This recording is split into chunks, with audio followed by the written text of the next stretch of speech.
हमारे साथ बीजेपी प्रवक्ता जुड़ चुके हैं। जफर जी आपका स्वागत है। रोहन सिंह कांग्रेस प्रवक्ता हमारे साथ जुड़ चुके हैं। रोहन जी आपका भी स्वागत है।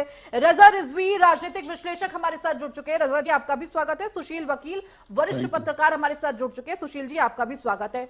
जफर जी शुरुआत मैं आपसे करूंगी क्योंकि बात हो रही है 400 पार 370 पार का नारा एक बार फिर से इस अधिवेशन में देखने को मिला है।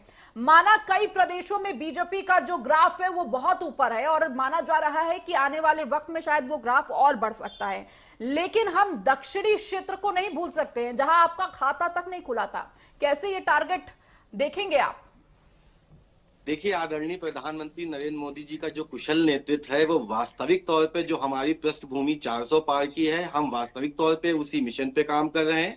हम अनुशासन के साथ साथ संगठन की बैठकों के साथ साथ इस प्रकार के जितने भी जो भी ऐसे नकारात्मक प्रभाव हैं कि जहां से हम नहीं जीत पाए थे, हम वहां पे भी कोशिश कर रहे हैं, अपनी संगठन को वहां और ज्यादा मजबूत कर रहे हैं।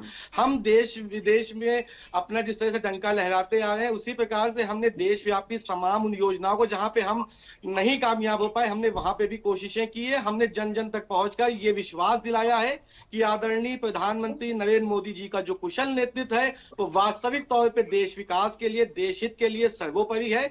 हम प्रधानमंत्री नरेंद्र मोदी जी के कुशल नेतृत्व में भारतीय जनता पार्टी 370 के जिस आंकड़े को प्रधानमंत्री नरेंद्र मोदी जी ने अगर कह दिया तो वो गारंटी है हमारे इस देश के तमाम नागरिकों के साथ साथ, क्योंकि हमारा जनमानस प्रधानमंत्री नरेंद्र मोदी जी के कुशल नेतृत्व को न केवल स्वीकारता है बल्कि लगातार 2014 से लेकर 2024 का आगामी चुनाव आने वाला है, इसमें हम अपनी पॉजिटिव एनर्जी के साथ देश विकास और देश हित की बात करेंगे और एनडीए गठबंधन के साथ हम मिलकर 400 पार की जो बात है वो यकीनन 400 पार की बात हमने जो कही है, प्रधानमंत्री नरेंद्र मोदी जी ने यदि आह्वान किया है तो हम तमाम कार्यकर्ता पूरे जोश के साथ 400 पार के नारे को स्वीकार करेंगे और 400 पार के अपने टारगेट को भी एक्सेप्ट करते हैं।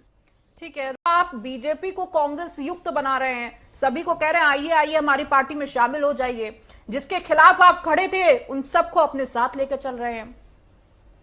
देखिए मैम, हमने विपक्ष मुक्त भारत की ना बात की, ना कांग्रेस मुक्त भारत बात की।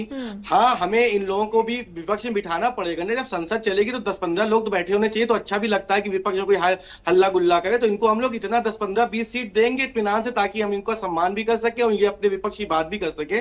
और रही बात जो जिन नेताओं का समागम भारतीय जनता पार्टी या एनडीए में हो रहा है, उनके समागम के पीछे वजह यह है कि वो लोग देश हित की बात करना चाहते थे, वो समाज हित की बात करना चाहते थे, वो अपने वर्ग विशेष, अपने समाज विशेष की चिंता करते थे। तो जो अपने देश की, अपने समाज की, अपने वर्ग की चिंता करते थे, उनको भारतीय जनता पार्टी में यदि वो आते हैं, उनको कोई हम खींच के तो लाते नहीं है। वो देश हित के लिए, समाज हित के लिए और तमाम उन देश व्यापी योजनाओं से जिससे प्रधानमंत्री नरेंद्र मोदी जी ने देश का विकास किया, देश का सम्मान जिससे आगे हो रहा है, अगर वो नेता हमारे के आते हैं तो हम उनको नतमस्तक होकर स्वागत करते हैं। क्योंकि रोहन सिंह भाई साहब ने आपने तो कहा था कि आप भ्रष्टाचार मुक्त सरकार बनाएंगे। अब जिन नेताओं को आप लगातार अंदर खेमे में लिए जा रहे हैं, क्या वो भ्रष्टाचार से मुक्त हैं या बीजेपी में आ गए इसलिए मुक्त हो गए हैं?